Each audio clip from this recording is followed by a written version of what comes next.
여러분, 미국의 금리 인상 또 양적 긴축 굉장히 빨라지죠. 빨라지도 너무나 빠르다 이렇게 이야기할 만큼 지금 눈이 휘둥그레질 수밖에 없는 상황입니다. 그만큼 양적 긴축도 빨라지고요. 또 금리도 쭉쭉쭉쭉 올라간다는 거예요. 그렇게 되니까 전문가들의 시각도요. 지금 굉장히 비관적으로 바뀌고 있습니다. 여러분, 스티븐 로치라고 예일대 교수입니다. 이 예일대 교수는요. 지금의 현 상황을 말입니다. 2차 대전이 끝난 후 국제사회가 가장 도전적으로 중요한 고비를 맞고 있는 것 같다. 이렇게 진단을 했습니다. 그 누구보다도 지금 최악의 진단입니다. 물론 스티븐 로치는요. 여러분도 알다시피 좀 비관론자 중에 한 사람입니다. 누리엘 루비니 하고 비슷하게 경제를 좀 비관적으로 보는 것도 사실이에요. 그런데 지금 스티븐 로치가 이야기한 것이 하나씩 지금 맞아 들어가고 있다는데 그 충격이 있습니다. 여러분, 아마 여러분들도 기억하실 거예요. 스티븐 로치는요 2년 전에 이미 말입니다. 미국 경제 전체가 1970년대와 비슷한 스태그플레이션이 덮칠 거다 이렇게 경고를 해온 인물입니다. 그런데 그 예측이 지금 점점 맞아떨어지고 있잖아요. 2년 전에 예측한 게 지금 맞아떨어지고 있습니다. 그러면 지금 이야기하는 것은요. 지금 2년 전에 예측했던 것보다 더 강도가 세요. 2차 대전 후라 그러면 1940년대 이후로 지금 가장 중요한 고비라는 거잖아요. 이 말은 여러분 1970년대보다 더 어렵다는 뜻이 됩니다.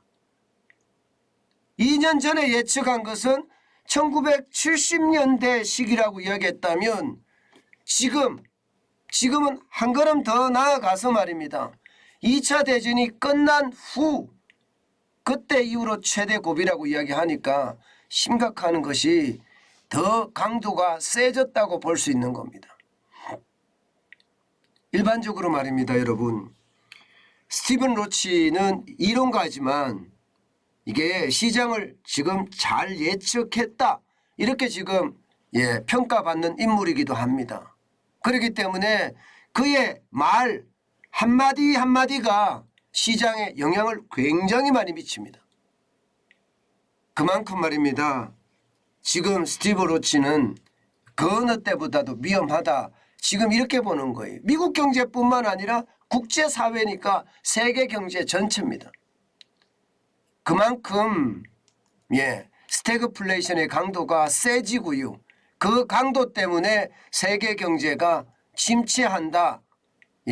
그것도 2차 대전 후니까 2차 대전만큼은 아니지만 1970년대보다 더 강한 그런 최악의 상황이 온다는 이야기가 되는 겁니다.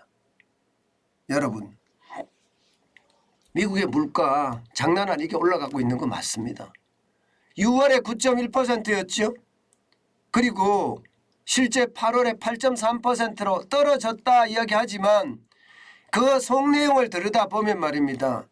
이게 떨어진 게 아니다. 지금 8%라는 고물가를 계속 이어갈 가능성이 크다. 이렇게 이야기할 수가 있습니다.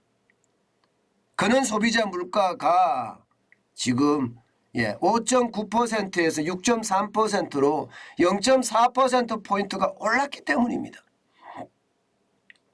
여러분, 그는 소비자 물가라는 건 이게 계절적인 요소가 있는 것, 농산물이 계절적인 요소가 있죠. 이거 빼고요. 그리고 일시적인 요소가 있는 것, 국제유가가 좀 일시적인 요소가 있죠. 이것도 뺍니다. 나머지를 가지고 소비자 물가를 계산을 하는데 그 계산을 해보니 오히려 올랐다. 식료품 값이 올라서 올랐고요. 주거비가 올라서 올랐다. 이렇게 이야기합니다. 여기다가 임금 인플레이션, 임금이 올라서 올랐다. 이렇게 될 가능성도 점점 높아지고 있는 실정입니다.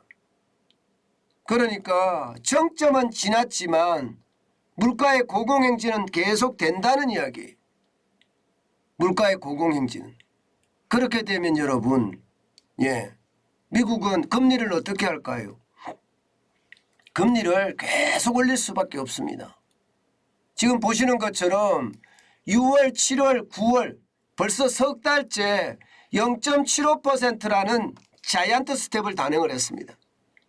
0.75%는. 그리고 11월, 12월 두 번 남았는데 적어도 11월이 됐든 12월이 됐든 한 번은 또 한 번 자이언트 스텝을 갈 거다 하는 게 지금 시장의 예측입니다. 11월 달에는 중간선거가 껴있기 때문에 뭐 빅스텝 정도로 간다는 이야기는 있고요. 게다가 12월 달에는 그러면 자이언트 스텝을 갈 수도 있다는 이야기까지 나오니까 시장의 어떤 충격파가 그만큼 커진다는 이야기죠. 결국 말입니다. 물가가 올라가니까 금리로 잡겠다.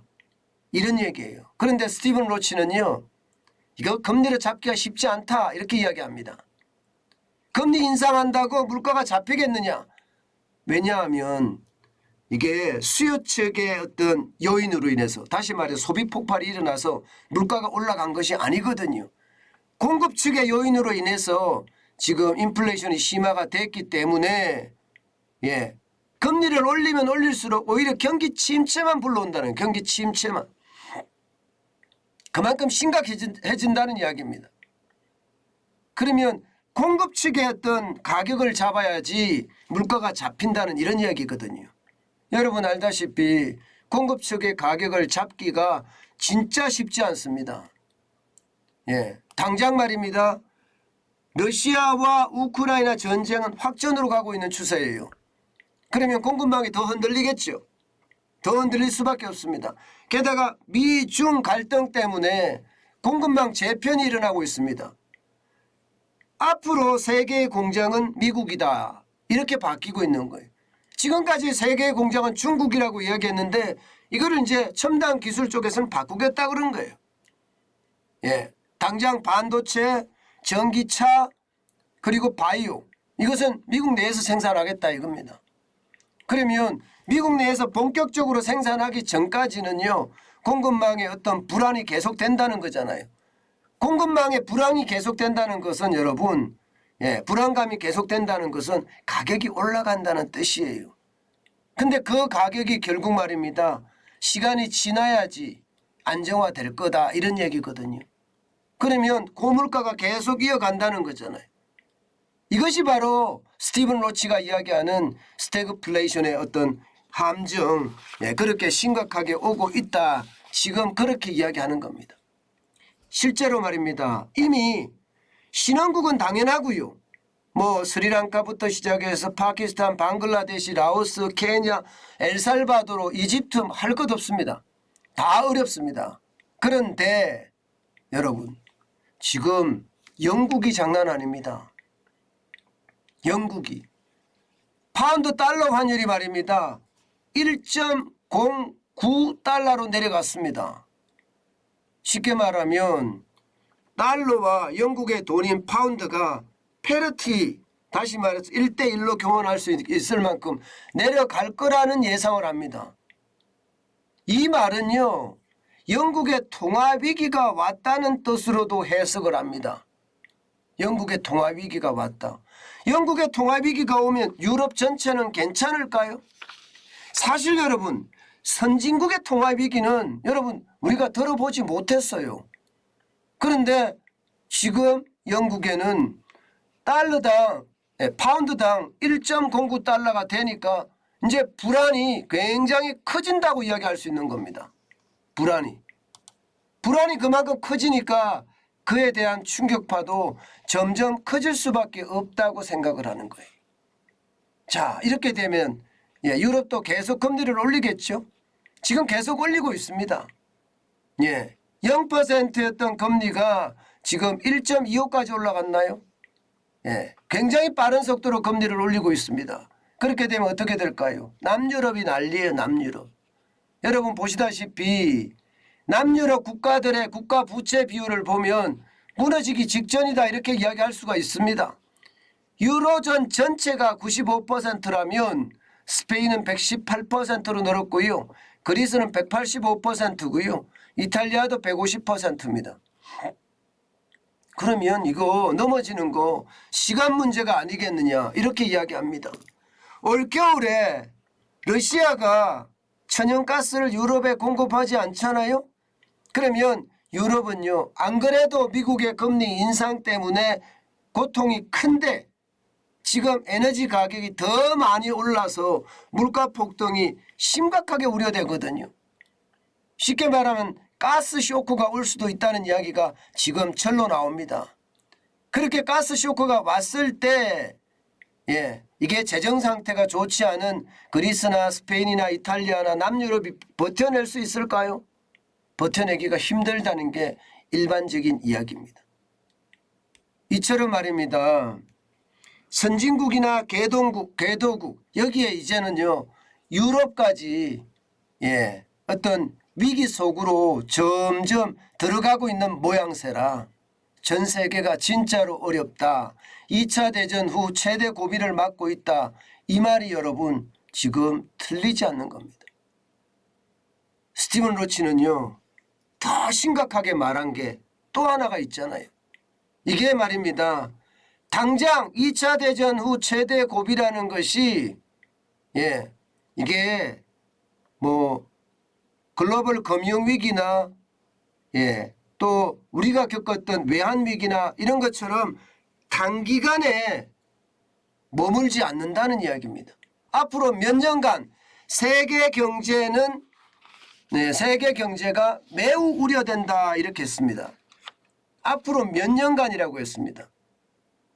그러면 여러분 앞으로 몇 년간이라는 게 앞으로니까 2022년, 2023년, 2024년까지도 어려워질 수 있다는 그런 이야기를 지금 내놓고 있는 겁니다.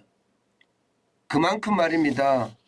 그만큼 세계 경제의 우려감이 굉장히 크다는 거예요. 게다가 말입니다. 게다가 지금 스티븐 로치는요. 아주 더 심각한 이야기도 하나 꺼냈습니다. 역사적 경험을 근거로 경제 모델을 적용을 해봐도 또 기계적인 예측을 해봐도 이게 도대체가 지금까지와는 다른 그런 모양의 위기가 다가오고 있다. 이렇게 이야기합니다. 지금까지였던 예측 모델로는 지금 경제 위기를 제대로 진단하지 못한다는 이야기를 지금 하고 있는 겁니다. 그만큼 말입니다. 경제에 똑같은 것은 아니지만 점점 세계 경제를 위기로 몰아넣고 있다 이런 얘기가 되는 겁니다. 생각했던 것보다가 여러분 더 심각하게 스티븐 로치는 이야기하고 있습니다. 그 때문에 불안감은 점점 더 커지지 않을까 그런 생각 솔직히 지울 수는 없습니다. 여러분 이게 우리가 겪었던 IMF 외환 위기는요 1998년 그 한 해만 참 어려웠거든요. 그리고 1999년이 되면서 수출이 확 불을 붙어서 사실 좋아졌어요.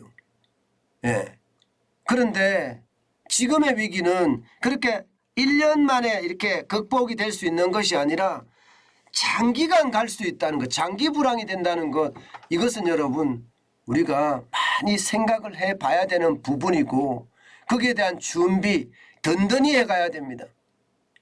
여러분 다시 한번 말씀을 드립니다. 이번에 다가올 위기는요 이게 짧게 왔다가 V자 반등을 하는 위기가 아닙니다. L자로 쭉 있잖아요. 어려워지는 그것도 오랫동안 이어지는 그런 위기가 올 거예요. 그렇다면 여러분 우리도 장기전에 대비를 해야 된다. 이 말씀 다시 한번 드립니다. 장기전에 대비해야 된다는 것 말입니다.